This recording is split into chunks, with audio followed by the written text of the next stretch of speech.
Hace ya 3 años creamos la red de podcasteres en diseño, o sea, el grupo de gente que hacemos podcast en castellano sobre diseño. En ese momento éramos 23 podcasteres, y con una de ellas, Johanna Zárate, escribimos un artículo para su universidad y mi blog, contando quiénes éramos y qué hacíamos. Muchos de ellos dejaron de hacer podcast y algunas estamos acá en La Resistencia. No es fácil hacer un podcast por mucho tiempo y todos los que estamos en esta red lo tenemos como un pasatiempo. Todavía no hay nadie que esté cobrando por esto. Pero sí, para muchos es una manera de conseguir trabajo, de darse a conocer o de promocionar lo que hacen. Cada uno le hace desde su perspectiva y le pone sus colores.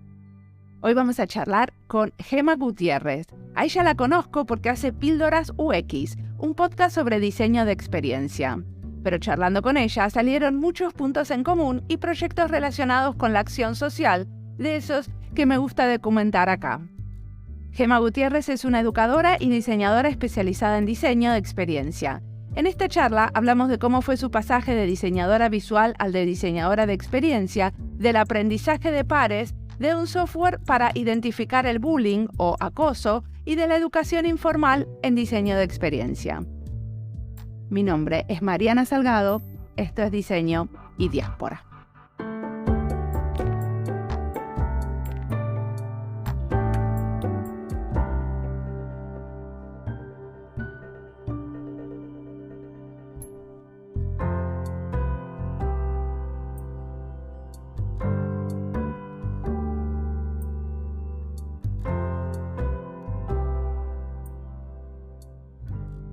Soy Gemma Gutiérrez, diseñadora de experiencia de usuario, freelancer y podcaster, porque también tengo mi propio podcast de diseño que se llama Píldoras UX precisamente. Y bueno, fundadora de la escuela de Píldoras UX que lleva tan solo 2 añitos, ahora este verano del 2023.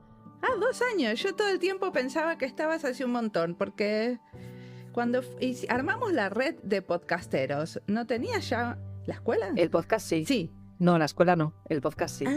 O sea que primero vino el podcast y después la escuela. Sí, lo que pasa es que quizá tu confusión viene de que yo ya tenía un curso por ahí rodando en Udemy. Perfecto. Entonces, bueno, vamos por partes. ¿Cómo aprendiste diseño de experiencia? Pues se podría decir que a golpes, Mariana, porque yo empecé con tan solo 21 añitos, en el año 2001, a ser diseñadora web, en un momento donde en España había muy pocos perfiles que hicieran eso, y los pocos que había se colocaban enseguida, que fue lo que me pasó. Enseguida encontré trabajo. Y estuve unos años haciendo diseño web, en un momento también donde existía un programa que se llamaba Flash y hacíamos también cursos interactivos con Flash y tal. Y de ahí pues poco a poco hice un salto de cambio de empresa y siempre entraba como diseñadora web, pero la siguiente empresa que entré hacíamos la parte de diseño visual de las páginas web. Y luego di otro salto a diseño de software, un software para hospitales, que ahí estuve varios años y yo hacía toda la parte visual de ese software. Y discúlpame, eso me interesa especialmente porque uno de los temas que yo sigo mucho es esto del diseño y la salud. ¿El software para hospitales qué era? ¿Para hacer qué? Pues era un software para las admisiones, bueno, era un mega software que en realidad tenía varias plataformas y algunas eran para las admisiones dentro del hospital, otras eran para el equipo de farmacia, otras eran para el quirófano. Me acuerdo que incluso llegué a diseñar una pantalla táctil para que en el quirófano fueran diciendo las partes del cuerpo humano y qué habían hecho, ¿no? Fue una época muy interesante, pero tengo que decirte que fue una época en la que yo todavía no era diseñadora UX. Entonces muchos de los conocimientos que tengo a día de hoy me hubiera encantado poder aplicarlos en ese momento. Pero bueno, trabajabas de eso. O sea, ¿en qué sentido no eras diseñadora si recibías un sueldo para hacer eso? O sea, no era diseñadora UX en el sentido de que no aplicaba la metodología centrada en el usuario, de investigar, hablar con los stakeholders expertos y el poder con esa data real aplicar los conocimientos y una solución mejor. O sea, yo en ese momento a mí me tenían como diseñadora visual y no me implicaban en absolutamente ninguna reunión de seguimiento de negocio, ni fui nunca al hospital, ni tuve ningún contacto. Entonces, estaba totalmente capada mi parte de poder hacer algo de investigación y tener algo de información. Me acuerdo en aquella época que me pasaba que de repente yo diseñaba una interfaz de usuario donde había un botón, imagínate, arriba en la cabecera, y pasaban unas semanas y veía que desarrollo lo había puesto en otro sitio y yo iba a preguntar, pero ¿por qué habéis puesto ese botón en otro sitio? Y me dijeron, pues porque se decidió no sé qué reuniones a las que no me invitaban, ¿no? Eso era lo que me pasaba a mí en aquella época. Ok, pero por ejemplo, cuando hacías esto de para el quirófano, ¿no? Supongo que era para que los médicos y todo el personal de salud que está dentro de un quirófano se comuniquen entre ellos. Ahí no estabas, o sea, ¿cómo hacías para diseñar si no había por lo menos un mínimo de observación? Pues venía el perfil de analista funcional, que es esa persona que ha estudiado informática, ¿vale? La carrera de informática, y era el responsable del área de tecnología, y era él el que tenía esas entrevistas y el que iba a esas conversaciones. Entonces él llegaba y me transmitía lo que él considerase. Claro, o sea, como lo nuevo en todo caso es que nosotros ahora estamos envueltos en todo esto, que nosotros lo iniciamos también, ¿no? Claro, claro. Ahora ya estamos en estas conversaciones o deberíamos de estar. Y te digo deberíamos de estar porque todavía tengo estudiantes en mi escuela que están trabajando de esto en empresas tecnológicas y no están en esas conversaciones, ¿eh? O sea, que es curioso. Te estoy hablando de algo que sucedió en el año 2006, entre el 2006 y 2011. Estuve diseñando, ¿no? Creo que fueron 4 años más o menos. Y esto sucedió durante todos esos años, pero todavía hay muchas empresas tecnológicas que tienen equipos grandes de programación y nadie en diseño o un perfil que tan solo hace diseño visual, ¿vale? Todavía esto está sucediendo. Pero tengo la suerte de que en el 2011 aprendo a golpes, como yo digo, porque me mandan a un proyecto para Inditex y allí me mandan como diseñadora visual, pero llega la segunda fase y tengo que hacer diseño UX. Y de repente me dicen, no, es que tú también sabes de esto. Y digo, no sé, dame un curso, dame algo. Yo sé de usabilidad muchísimo, porque yo venía de estudiar muchísimo Nielsen, todos los artículos que escribía. Entonces sí que tenía esa autoformación que me había hecho, aparte de la experiencia en diseño visual de la usabilidad, ¿vale? Pero claro, ahí fue cuando ya me empezaron a involucrar en esas conversaciones, donde había reuniones de cómo se iba a diseñar esa segunda fase también era un software, ¿vale? Dentro de la compañía para la parte de recursos humanos. Entonces, ahí en esas conversaciones yo me sentía muy, ¿cómo decirte? Pues de verdad, o sea, yo necesito aquí una formación, ¿no? Y entonces es cuando bueno, pues sí que empecé ya a aprender, por un lado, pues no me quedaba otra ya, cuál era el proceso. Y también tenía perfiles dentro de mi departamento que eran UX designers y ya me iban contando cosas, iba aprendiendo de esos perfiles. Tenía una compañera majísima. Pero no ¿fuiste a algún entrenamiento, algún curso, algo por el estilo? No fui a ninguno porque al final lo que hice fue autoaprendizaje en ese momento y también tener compis en ese departamento que eran UX designer y me iban también, iba viendo cómo trabajaban, me iban involucrando en proyectos y iba aprendiendo así. O sea, aprendiendo de pares. Sí, y luego pues también empecé bueno, pues a leer ya lo que era la metodología del diseño de experiencia de usuario. Te hablo de un año, o sea, te hablo del 2011. Es que en el 2011 no había nada en español, Mariana, olvídate. En español es que de verdad no había nada escrito sobre esto. Y claro, todo lo que yo aprendía era de Norman Nielsen Group, prácticamente, de sus artículos, ¿no? Y bueno, fue un momento en el que ya empecé a leer los famosos libros que recomiendo a todo el mundo. ¿Cuáles? El de No me hagas pensar, nunca me acuerdo del nombre del autor, y el de Don Norman, famoso, de los objetos cotidianos. Entonces ahí empecé ya en toda esa parte autodidacta. El de No me hagas pensar es de Steve Krug. O Krug. Y decime una cosa, ¿qué te llevó a enseñar? Me llegó unos años después. Yo de esta empresa de este proyecto de Inditex ya empecé a entrar, ese duró un año aproximadamente. En el 2013, del 2013 al 2015 entro en el departamento de diseño de un departamento que tenía de diseño en el Banco Santander. Y ahí también me ponen a trabajar mano con mano de una consultora UX para que yo aprendiera su trabajo y un año después ella se va y me quedé haciendo lo que ella hacía, ¿no? Pero allí sobre todo era desarrollo de páginas web del banco a nivel internacional, no solo las de España, sino las de, pues hice que sea de Portugal, que sea alguna de Estados Unidos y así. Y de ahí doy el salto a Génesis Seguros, al área de marketing, también dentro de una pequeña departamento, que éramos 3 personas que hacíamos UX. Y ahí pues fue cuando se hizo el rediseño de la página web de Génesis Seguros. Acabo aprendiendo metodologías Agile y acabo siendo Product Owner durante 6 meses para sacar adelante esa página web. que eso me parece muy interesante porque toda la parte de metodología ya también es interesante aprenderla en tecnología. Y de ahí ya en el 2015-2016 entro en Accenture y me hacen el traspaso a Fior. Y ahí Fior, era ahora ya no existe, pero era una compañía que hacía service design. Y ahí pues estoy todo ese año también aprendiendo a palos, ¿no? Lo que es el diseño de servicios. El caso es que a finales del 2016 recuerdo que decido hacer un cambio, ¿no? Me voy de Fior, no estaba contenta, ellos conmigo tampoco, y Y sí, se puede preguntar por qué no estabas contenta, porque eso es lo más jugoso, ¿no? ya lo sé, pues mira, porque había mucha fricción entre Accenture y Fior, entonces yo venía de Accenture y yo no, era un tema de cultura de empresa, yo no me sentía a gusto y había otros perfiles que estaban allí que no sentían que yo tuviera que estar allí por venir de Accenture, entonces la situación fue muy complicada. Yo nunca llegué a sentirme a gusto trabajando allí, ¿sabes?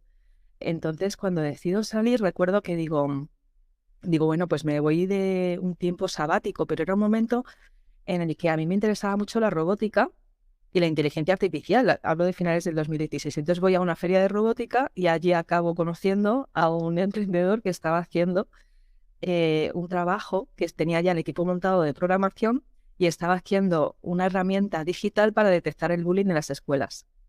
Entonces estábamos allí viendo cómo funcionaba un robot de una empresa francesa y de repente acabamos hablando y me acaba proponiendo que trabaje con ellos. Ok, eso es muy interesante. A ver, ¿me contás de ese proyecto? Un robot para detectar el bullying. ¿Cómo funciona? Ese proyecto se llama Watson App. Acabamos siendo una pequeña startup que acoge IBM para ayudar y darnos soporte para poder trabajar con la inteligencia artificial de IBM que se llama Watson. Entonces, bueno, acabamos poniéndole el nombre de Watson App, ¿vale? Pero porque era con su inteligencia artificial y por un lado el producto digital era pues un juego de gamificación que tenían que pasar todos los niños de la clase, donde le íbamos haciendo de forma alternativa juegos y luego preguntas para que al final del juego, pues a través de esos pequeños ejercicios que se hacían a toda la clase, era un mapeo de toda la clase, al final salía un informe que era solo para el centro educativo. De ese informe salían ya pues qué perfiles podían tener un alto porcentaje de probabilidad de sufrir bullying, que eran aquellos perfiles que tenían quizá menos relaciones sociales con las personas o los niños y las niñas de la clase, aquellos perfiles que podrían tener un alto potencial en hacer bullying. Supongo que todo esto lo estuvieron haciendo como en algún grupo interdisciplinario con psicólogos o gente de ciencias del comportamiento. Sí, de hecho, el CEO principal estaba muy interesado en sacar el producto adelante y una de las personas que también son socios de la empresa llevaba toda su vida trabajando en centros educativos. Entonces, también se buscó ayuda en personas expertas en bullying, en psicólogos, y también se hablaron con padres y madres cuyos hijos habían sufrido bullying, e incluso con escuelas. Y de toda esta información nos vino muy bien para decidir cómo iba a ser el juego. Y te pongo un ejemplo que creo que te va a encantar, ¿no? Hubo una situación de un seguimiento que le estábamos haciendo a una niña que estaba sufriendo bullying y resulta que entre las niñas el bullying es más psicológico, ¿vale? Esta niña lo que le pasa es que se van de excursión fuera de la escuela y en el autobús nadie se quiere sentar con ella y se pasa todo el viaje sola. Pero luego salen del autobús y también sigue estando sola porque nadie se quiere acercar a ella de la clase, ¿no? Entonces acaba llorando, la profesora acaba llamando a la madre fue a recogerla a esta excursión, ¿no? Entonces, de esta historia, de esta situación que vivió esta niña, decidimos introducir un juego, uno de los pequeños ejercicios que te decía, que era precisamente de poner el juego de te vas de excursión, siéntate y decide quién quieres que esté sentado a tu lado. Entonces al niño le pedimos que haga el mapeo del autobús de todos sus compañeros. Esto a cada uno de los niños de la clase. Y al final lo que sacamos es si hay algún niño o niña que se ha quedado solo. Y eso pues aumenta un poquito el porcentaje de que ese niño podría estar sufriendo. También te digo que este informe no lo reciben los padres y las madres, solamente el director de la escuela y el psicopedagogo de la escuela, que son las personas que tienen que decidir qué es lo que se hace. O sea, como es una herramienta de diagnóstico, digamos. No es, porque yo al principio, como dijeron que hacían como un cuestionario, yo pensé que de alguna manera eso podría tener como un componente de como enseñar a ser menos prejuicioso o bueno, o que los chicos mismos identifiquen sus propias maneras que pueden estar haciéndole daño a otro. No, porque para eso ya los colegios ya dan charlas. En teoría ya es el profesorado el que da esa parte de la formación, que podría ser, ¿no? Que también hubiéramos hecho algún tipo de herramienta digital. Pero en este caso es para detectar. De hecho, bueno, esta parte no tenía nada de inteligencia artificial, sí que tiene un algoritmo matemático que era el que sacaba los informes. Y luego la parte ya de la inteligencia artificial era una segunda parte donde pues el niño que se detecta que puede estar sufriendo bullying, se le da la opción de ir a hablar con el robot, ¿vale? Donde el robot hace psicólogo, entre comillas, psicólogo amigo, ¿vale? Porque otra cosa de las que sacamos a nivel de estadísticas es que al parecer tardan una media de 9 meses en comunicar a sus padres o a sus profesores que están sufriendo bullying. 9 meses sufriendo bullying sin comunicárselo a nadie. Vos dijiste que esto tenía un componente de inteligencia artificial. ¿Eso qué era? ¿Un chatbot de alguna manera? En un inicio lo que pensamos es que fuera a hablar con el robot directamente, una conversación entre el robot y el niño. Y de hecho compramos un robot chino maravilloso que era como un pingüino, que si quieres te puedo mandar fotos, porque todavía lo tienen, ¿no? Pero ¿qué pasó? Que decidimos hacer a posteriori, después de hacer varias pruebas con este robot. Claro, el robot no lo podíamos llevar a todas las escuelas, era imposible, solo teníamos un robot, ¿no? Y el costo de transportar el robot era también un dinero. Entonces decidimos esa misma inteligencia artificial adaptarla para que fuera un chatbot. Y también había un ejercicio de que al final había un chatbot, ¿no? Y te iba a comentar lo que te decía. Intentamos ver si se podía implantar, ya te hablo del año finales del 2017-2018, si se podía implantar en colegios públicos. Y nos dimos cuenta de que no, porque el juego no funcionaba en los ordenadores de los colegios públicos, porque eran ordenadores muy viejos. Claro, y fue una pena, ¿no? Porque íbamos con el proyecto con una ilusión tremenda de poder implantarlo en colegios públicos y eso no funcionaba en ordenadores que tenían 10 o 15 años. ¿Trabajaban solamente con las víctimas o también trabajaban con los que hacen bullying, ¿no? Con los que molestan a los demás? Es que ahí ya entra el protocolo del colegio. Cada colegio tiene su propio protocolo y el psicopedagogo decide implantarlo si ve que hay riesgo. Y aquí nosotros, o sea, el producto aquí ya no se mete. El producto es, digamos, de hecho lo que nos decían cuando ya empezamos a hacer test, que el primer colegio que tuvimos fue un colegio privado en Asturias, lo que nos comunicaban es que les venía muy bien para confirmar sus sospechas. Es decir, ya el pedagogo y el tutor o tutora de cada clase iban viendo el comportamiento de los niños y van viendo también, porque sabes que en los colegios siempre, en los recreos, están los profesores y profesoras vigilando el colegio y viendo un poco que no hay problemas, y ahí también van viendo si hay niños y niñas que es que están realmente durante todo el recreo sin jugar con nadie, ¿no? Entonces ahí ya pueden empezar las alertas y ahí ya empieza un protocolo de seguimiento. Y ahí hasta ahí te puedo contar de esto, porque ya habría que hablar con la persona experta de este protocolo. Está buenísimo. Decime, vamos a esto de qué te lleva a enseñar, ¿no? Porque ahora te dedicas a enseñar diseño. Sí. Bueno, ahora soy también freelance, trabajo como freelance para 2 compañías distintas y luego tengo mi propio emprendimiento con Pixelmator UX. ¿Qué sucede? Que yo cuando estaba trabajando en Watson App, que también trabajaba como freelance con ellos, llega un momento que decido irme a Nueva York durante un mes porque quería aprender inglés allí, quería tener la experiencia de vivir allí y me voy un mes completo. Estando allí, se me ocurre poner en mi LinkedIn que vivo en Nueva York y empiezan a entrarme un montón. Te hablo del año de enero o febrero del 2017. Era un momento en el que, bueno, una cantidad de trabajo para UX designers bestial, pero bestial.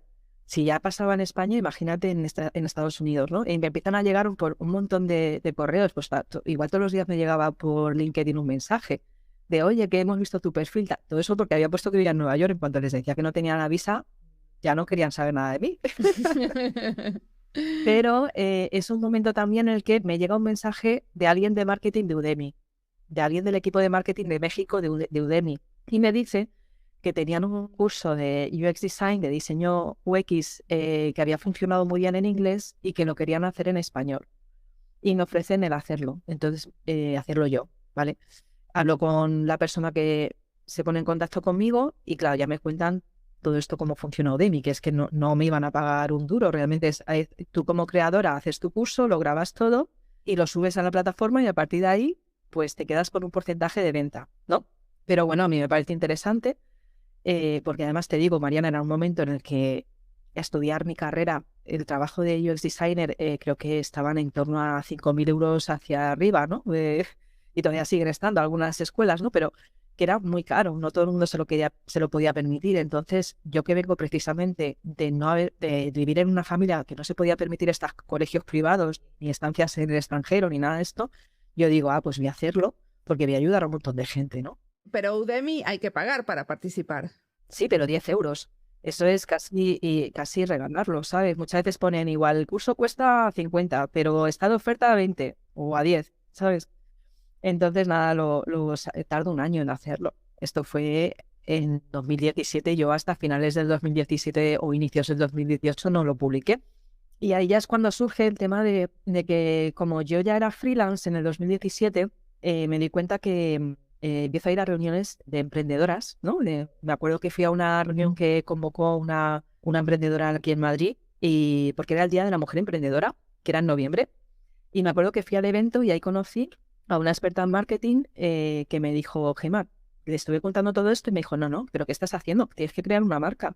Tú no puedes lanzar ese curso sin una marca. Dice, créala. Y entonces yo en ese momento que estaba también colaborando con mi amiga Ana Granados, estábamos haciendo cosas de freelance juntas, entre las dos se nos ocurrió la idea de Píldoras UX. ¿Y píldoras a qué se refiere? Claro, Píldoras, la idea era de algo pequeñito. O sea, como los cursos son cortos. Sí. O sea, ¿un curso tuyo de cuánto tiempo es? Pues el curso que lancé en Udemy, creo que en total eran 2 horas, pero eran vídeos cortitos de 5 minutos. De 5 o 10 minutos como mucho, ¿no? Entonces, la idea de Píldoras era por ahí. Y eso fue a finales del 2018 y después del verano del 2019, en septiembre del 2019, lanzó el podcast. Previamente había estado haciendo el podcast de la comunidad de Ladies That UX en Madrid, que se lo propuse porque yo escuchaba muchísimos podcasts. Esto también viene porque me encantaba escuchar podcasts y digo, pues yo voy a lanzar el mío también, ¿no? Pero primero le digo a las ladies, a mí y a Paz, le digo, ¿por qué no vamos grabando las tal y lo saco a podcast? Y luego dije, pues ya saco el mío en septiembre. Y el mío eran pildoritas también, ¿no? Tú me preguntabas también el otro día que grabé el episodio contigo, y tus episodios he visto que duran poco.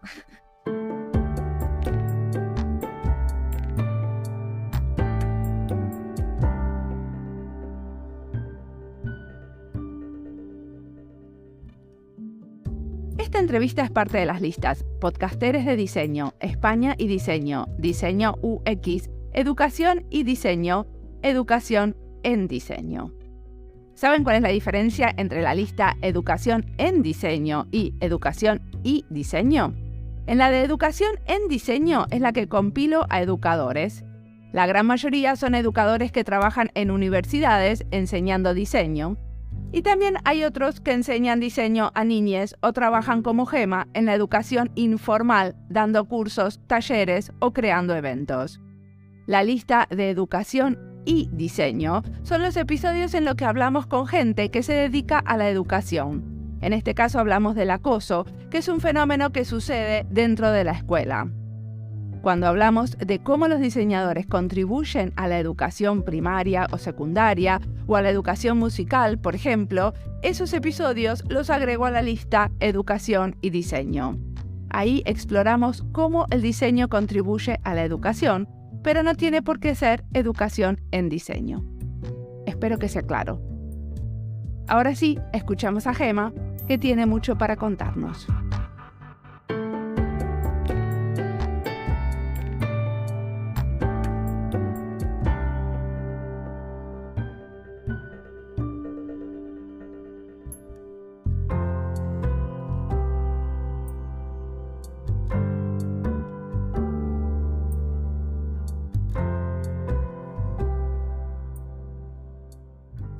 En la educación informal de diseño de experiencias hay mucha chantada o gente muy poco seria, no sé cómo se dice en tu español. ¿Qué cosas viste durante este tiempo como educadora que te provocan enojo? Porque yo veo varias. Hablemos un poco del campo de trabajo del diseñador, de esto de educar en la educación informal. Bueno, voy a comenzar diciendo que lo primero que me provoca enojo es que en España no tengamos carrera universitaria pública de diseño de experiencia de usuario. Yo te contaba el otro día que tengo una amiga que es profesora universitaria de una carrera de juegos, de videojuegos, y es pública, una carrera pública, está en el Rey Juan Carlos. Y me decía que tenía una profesora que daba la asignatura de experiencia de usuario. Y yo sé de la gente que estudia informática, la carrera de ingeniería informática, que también hay asignaturas de experiencia de usuario. Entonces, que me explique alguien por qué no está la carrera de experiencia de usuario en las universidades públicas de España, porque ese es el principal problema que tenemos ahora mismo. Pero una de las cosas que pasa, por lo menos yo lo vi muy bien en Argentina, es que la universidad pública le cuesta muchísimo más reaccionar ante la realidad, ¿no es cierto? En cambio, las privadas están como un poco más alertas a lo que está pasando, están más alertas al negocio, saben que se necesitan en el mercado laboral diseñadores UX, produzcámoslos rápidamente, vamos chuy chum. Claro. Y esa es la primera crítica. Si hubiera una carrera de experiencia de usuario, esa carrera serían 3 años, 4 años, y sería fantástico, ¿no? Imagínate qué capacidad tendría esa gente en esa vida. Pero cuando es por privado, son cursos de 3 meses y medio que probablemente te cuesten entre 3.000 y 5.000 euros aproximadamente, y que ahí ya están haciendo pues que no todo el mundo se lo pueda permitir, o también conozco casos de estudiantes que han sacado un préstamo del banco para pagarse una bootcamp de 6 meses de 6.000 euros o 7.000 euros, con la promesa, que esto es lo que me duele de las escuelas privadas, que muchas hacen esas ventas con la promesa de que te vas a colocar enseguida, y eso no es verdad. A día de hoy no es verdad. Hace quizá 5 años sí, ¿vale? O 4 años antes de la pandemia, pero a día de hoy no es verdad. Entonces, hay mucha gente que incluso está dejando sus trabajos para meterse a hacer una bootcamp y luego se dan un tortazo tremendo cuando acaban y ven que no encuentran trabajo, que igual tardan un año en encontrarlo, ¿no? Bueno, pueden ir a Latinoamérica, que es bastante más económico, pero por lo menos las que yo conozco, muchas duran un año. No sé cómo es en España. Creo que hay como también versiones un poquito más largas que no son de 3 meses, ¿no? Porque la realidad es que en 3 meses es un campo bastante amplio como para abordarlo en 3 meses. Claro, sobre todo si vienes desde cero, sin tener ningún conocimiento, porque si estás dando un salto, tú imagínate, como yo lo di, ¿no? Yo era diseñadora web, tenía bastante conocimiento de usabilidad, pues ahí igual sí que en menos tiempo te puedes poner las pilas en conocer esa metodología de la experiencia de usuario, ¿no? Y luego también hay un tema que muchas escuelas privadas lo que hacen es, que es lo que más critican la comunidad de diseño, sacar estudiantes como churros, ¿no? Que dicen, es decir, cada 3 meses y medio una tanda y otra tanda, pero luego no les ofrecen una continuidad para que sigan aprendiendo. A lo que voy es que yo no digo que estas personas que hacen un curso de 3 meses y medio no sepan UX. Claro que ya saben las bases de UX, pero luego tienen que seguir aprendiendo. Y si no te da la posibilidad de un trabajo entrando como junior, el continuar ese aprendizaje, tú tienes que ver de qué otra forma te sigues formando, ¿sabes? Sí, estoy muy de acuerdo. Entonces, uno de los consejos que vos le darías a la gente que está tratando de encontrar cursos de UX es que sean por lo menos de un año, si entiendo bien, y que también exista la posibilidad de que haya como una continuación o que haya un trabajo con los ya egresados para una formación permanente, ¿cierto? O sea, que se fijen que el lugar que están entrando tiene esa mentalidad. Que bueno, que en 3 meses es una buena introducción. Claro, son 3 meses y luego que sigan practicando. ¿Qué me sucede? Que yo durante todo el 2020, el año de la pandemia, fui profesora en una escuela, ¿vale? Y mis estudiantes cuando salían de esta escuela me decían, Gemma, es que sentimos que no sabemos nada todavía. Y es verdad, todavía te queda mucho por continuar, ¿no? Y yo les decía, bueno, pues escucha mi podcast. Y me decían, no, pero es que yo quiero continuar contigo de otra forma. Y entonces fue cuando en el 2021 ya dije, venga, me pongo en serio, voy a lanzar una escuela online por suscripción para que tengan esa continuidad, ¿vale? Y también tiene una parte de comunidad, para conocernos, todas las personas que estamos dentro, tener canales de conversación. Entonces, me llevó a algunos de mis estudiantes, y es casi todo mujeres, por cierto, algunas de mis estudiantes se vienen conmigo y comenzamos, ¿no? En el verano del 2021. Y esto ha ido creciendo, y cuando yo lanzo esto, lo lanzo con esa intención de no de hacer la competencia en estas escuelas que lanzan bootcamp de 3 meses o de 6, sino para que esas personas que salen de ahí vengan y continúen aprendiendo conmigo, ¿no? O ahora me está pasando también que hay perfiles que vienen de escuchar mi podcast y quieren aprender conmigo. Entonces también tengo que dar una vuelta a la escuela, ¿no? De ver de qué forma. O sea que el podcast te trae alumnos. Sí. ¿Qué otras consecuencias te trajo el podcast? Pues mira, el podcast me ha traído alumnos, el podcast me ha traído empresas con las que he colaborado como freelance. Y el podcast me está trayendo empresas que me llaman, que me escriben para decirme que quieren salir en el podcast. Ah, mira, eso me pasa a mí también, pero a mí nunca me pasó eso de que me traiga empresas para trabajar como freelance. En general lo que me pasa es que hay un montón de profesores que me llaman para dar clases. La mayoría gratis, obviamente, ¿no? O participar en paneles, ese tipo de cosas, pero no me ofrecen trabajo como diseñadora. Es interesante, pero bueno, a mí me parece que tu podcast también es mucho más práctico, ¿no? Que el mío, ¿puede ser? Como vos enseñás cómo hacer un portfolio, por ejemplo. Claro, tú piensas que mi primer episodio es ¿qué es el UX? ¿Qué es el diseño de experiencia? Ese es mi primer episodio y a partir de ahí tengo uno que son los wireframe, que es el diseño de interacción, que es la accesibilidad, así. O sea, tú empiezas con el podcast desde el primer episodio y si te escuchas los 115 que ya llevo, pues ya te puedes hacer una idea, yo creo, de qué es lo que es. ¿Tenés un episodio sobre cómo cobrar a un cliente, por ejemplo? Eso todavía no. Ok, ¿y qué tipo de cosas pensás hacer en el futuro que todavía no tenés de contenido que te interesa meterte? ¿Sabes? Te voy a decir contenido que he metido, que lo he metido porque me falta verlo en otras escuelas, ¿vale? He hablado de diseño inclusivo, he hablado de accesibilidad. No sabes la cantidad de escuelas, Mariana, que no dan nada de accesibilidad cuando ofrecen estos cursos. He hablado de género, he hablado de violencia de género también, con Leis Curbero. He hecho colaboraciones con otros podcasters gracias a al grupo que tú montaste en WhatsApp, que empecé a conocer más gente. Y he tocado temas como lenguaje inclusivo, que creo que es importante empezar a introducir en los productos digitales, ¿no? Y son temas que no encuentras dentro de las charlas en general o que te cuesta mucho encontrar dentro de las charlas que hay dentro de la comunidad del diseño.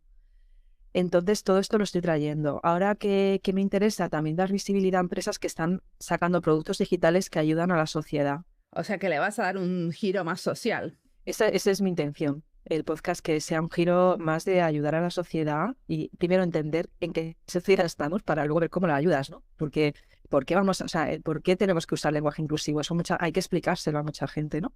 Entonces, voy poquito a poco trayendo a perfiles que creo que son interesantes para hablar de ello y dando una visión del diseño que está más alejada del diseñar con herramientas. Es muy raro que tú vayas a ver un episodio de mi podcast que sea cómo diseñar en Figma. Como no te centras en herramientas comerciales, ¿a eso te referís? Claro, yo creo que ya hay otros perfiles de diseño que tienen canales de YouTube maravillosos donde hablan de eso y es verdad que yo he hablado de eso en mi escuela porque algo he tenido que dar de eso, pero prefiero centrarme más en el podcast en tocar temas que toquen más la parte social o la parte de cómo mejorar la sociedad. Desde el punto de vista del UX o desde el punto de vista vale, este es el tema, cómo podemos introducirlo o por qué deberíamos introducirlo en los productos digitales, ¿no? Entonces, que hay el efecto, por cierto, que ha hecho también el hablar de estos temas los últimos 2 años es que en mi podcast empezó a ser escuchado por muchos más hombres que mujeres y ahora es escuchado por muchas más mujeres que hombres. Ah, mira. Y tenés igual un público como todos los podcasteros, mucho más joven, que, ¿no? Por lo menos está muy claro que la mayoría tienen menos de 35. ¿Es así para vos también? Pues tengo un perfil de 25 a 35 años, que es pues ponte que esté en torno al 40%, pero luego tengo también un 30% que es de 35 a 45. Perfecto. Y decime, ¿cómo usas el podcast adentro de los cursos que ustedes ofrecen? Pues mira, muchas veces les digo, voy a dar una masterclass de esto y les digo, antes tienes que escuchar estos episodios del podcast, porque es un complemento. ¿Y son siempre los del tuyo o también usas otros podcasts?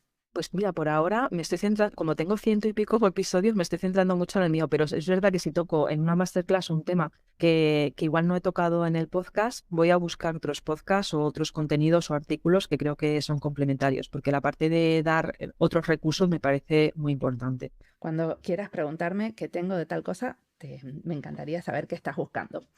Siempre se lo digo a los profesores. A ver, contame alguna anécdota graciosa con tu podcast. Supongo que después de haber entrevistado a mucha gente tenés alguna anécdota divertida. Pues sí, mira, hace poco que hice una segunda entrevista con Carlos Enestrosa y Naile, que Naile ha sido estudiante mía y está trabajando ahora en la empresa de Cloud District con Carlos. De repente me dice Carlos, claro, yo a Carlos la entrevisté hace como 2 años, ¿no? Y él ya no se acordaba que le había entrevistado. Y ahí me dice, oye, que el otro día me dice un programador, te he escuchado una entrevista que te hacen, y él no se acordaba. Y él era como, ¿qué? Sí, a mí no me han hecho nadie ninguna entrevista, qué raro, ya todo preocupado, ¿no? Estaba preocupadísimo de qué entrevista, qué entrevista.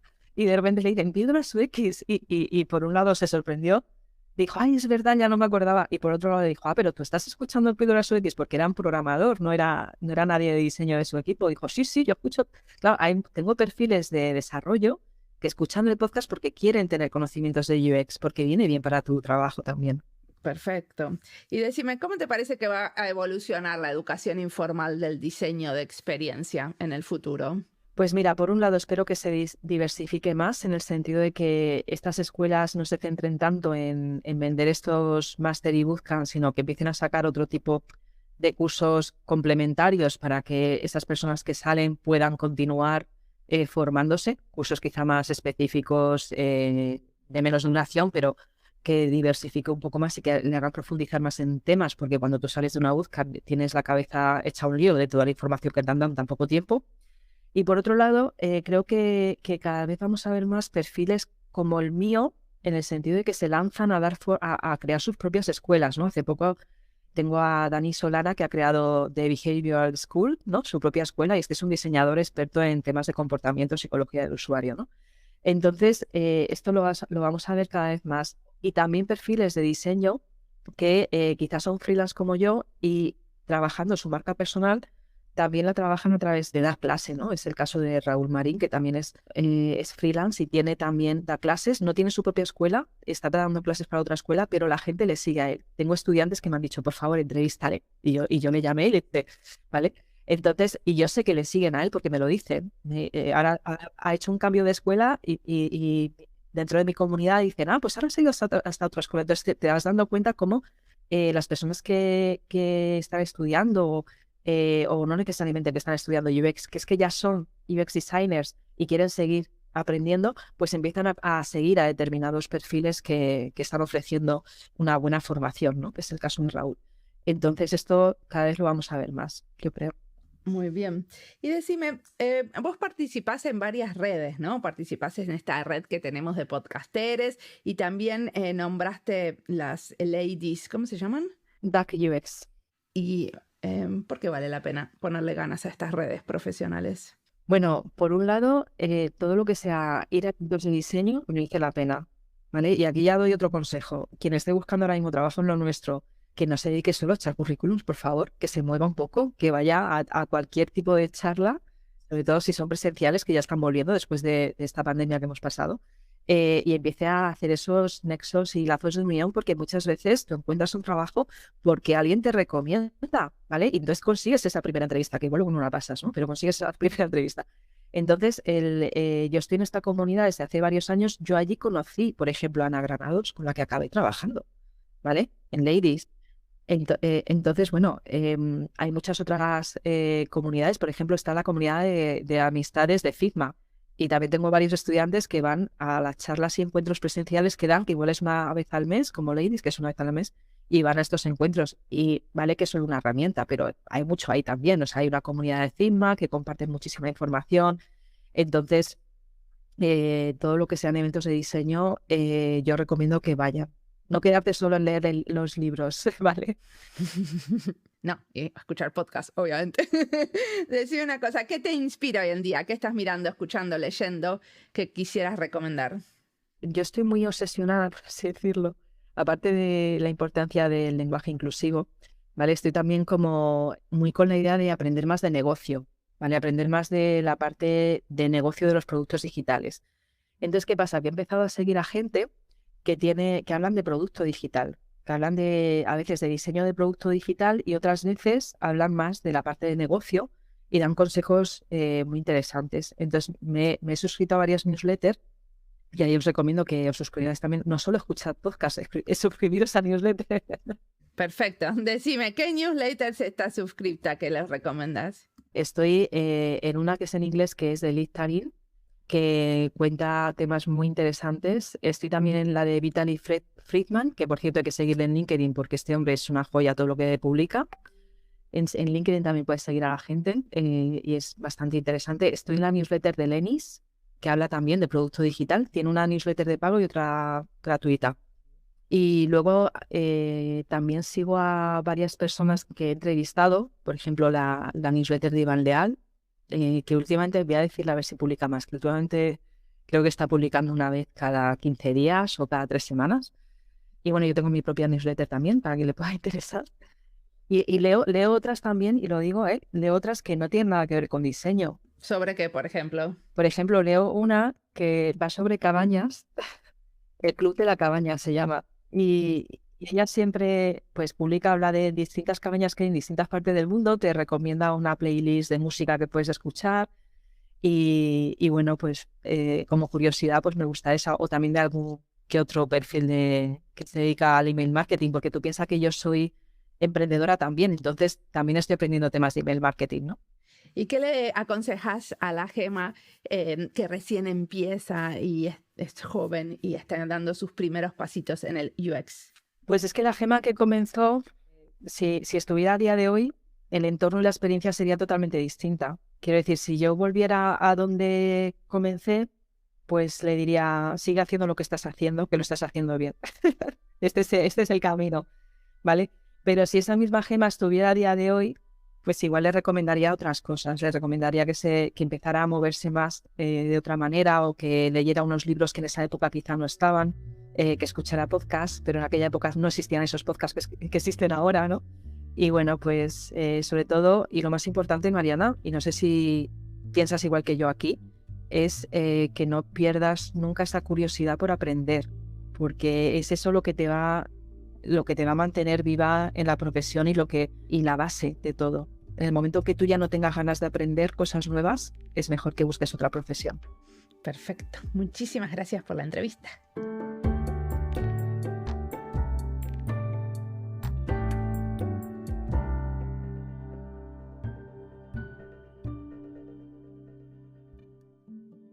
Esa pregunta de ¿qué le dirías a la joven Gema que se acaba de graduar? Es una pregunta que surgió de un oyente. A veces la hago y a veces no. A veces ya es tan largo el pod que hay que terminar sin hacerla. Me gusta esa pregunta, pero una cosa que me llama la atención es que muchos nombran acá el tema de la curiosidad. Evidentemente, hay una preocupación con que se nos vaya la curiosidad. Y a la vez, los que escuchan podcasts y encima llegan al final de mis podcasts largos, evidentemente son curiosas y con ganas de aprender, con ganas de que los asombre alguien nuevo y abiertos a nuevas perspectivas. El problema es que si se analizan las estadísticas de los podcasts, está claro que los más curiosos son los y las más jóvenes, porque después de los 40 años hay muy pocos oyentes. ¿Qué pasa? ¿Después de asentarse en la carrera y tener un trabajo, se apaga la curiosidad?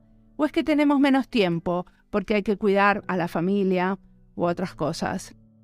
Supongo que los que dependen de buscar financiación permanentemente, trabajan de freelance o tienen sus propias empresas o cooperativas, tienen que estar constantemente en movimiento y mantenerse actualizados para tener trabajo.